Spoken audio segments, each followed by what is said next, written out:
మహాదేవ శ్రీమాత్రే నమః. Welcome to our channel times భక్తి.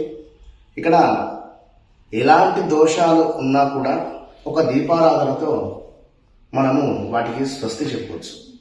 ఆ దీపారాధన ఏమిటి అంటే 9 రోజులు కూడా 9 దీపాలు వెలిగించాలి. మరి ఇది సాధ్యమా అంటే ఖచ్చితంగా సాధ్యపడుతుంది. ఆ విధంగా మీ పిల్లలు మీ మాట వినడం లేదు అనుకున్నా తల్లిదండ్రులు చేయొచ్చును.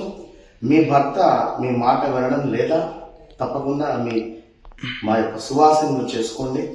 అదేవిధంగా మీ ఏదైనా మీకు జాతకంలో ఉండేటువంటి దోషాలకు సంబంధించి మనం చెప్పేటువంటి యొక్క 9 దీపారాధనలు 9 రోజులు చేస్తే కేవలం 17 నుండి 21 రోజులలో రిజల్ట్ వస్తుంది. సో అదేమిటి అంటే మొదటి సోమవారం రోజు 9 దీపాలు వెలిగించాలి.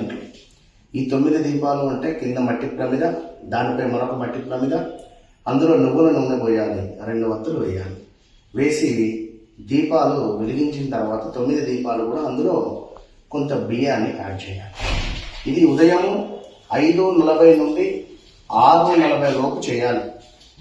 ఇక మంగళవారం కూడా 5:40 నుండి 6:40 లోపు దీపారాధన చేసి ఇందులో మసూరు పప్పు అని ఉంటుంది, ఇది లేదా మనకు కందిపప్పు అయినా వేయవచ్చు ఈ యొక్క దీపాలలో 9 దీపాలలో. మరి బుధవారం ఏమిటి అంటే చక్కగా కూడా బుధవారం రోజు యాజ్ ఇట్ ఈజ్ 5:40 నుండి 6:40 లోపు దీపారాధన చేసి ఇందులో పెసరపప్పు లేదా ఒక 3 ఇలాచీలు వేయండి.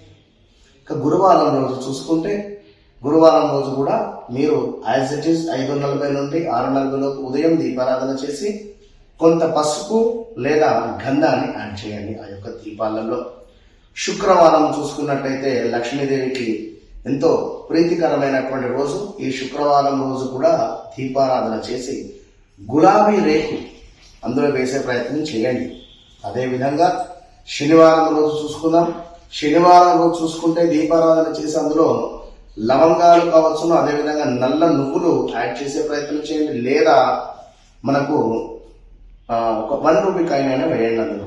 ఇక అదేవిధంగా ఆదివారం చూసుకునేటువంటి సందర్భంలో ఆదివారం రోజు ఖచ్చితంగా కూడా దీపారాధన చేసి మీరు మినప్పప్పు లేదా గుండు మినుములైనా వేయండి. మరలా సోమవారం రోజు చూసుకున్నట్లయితే దీపారాధన చేసి తెల్ల నువ్వులు అందులో వేసే ప్రయత్నం చేయండి. ఈ విధంగా 9 రోజులు 9 దీపారాధనలు చేసి జాతకంలో ఉండేటువంటి ఎలాంటి దోషాలైనా కూడా తొలగించుకునేటువంటి ప్రయత్నం చేయండి. ఇది చేస్తూ ప్రతిరోజు కూడా కాలభైరవాష్టకం చదవండి. ప్రతిరోజు దీపారాధన చేసి కాలభైరవాష్టకం చదవడం వల్ల జాతకంలో ఉండేటువంటి దోషాలన్నీ కూడా తొలగిపోతాయి. శుభం.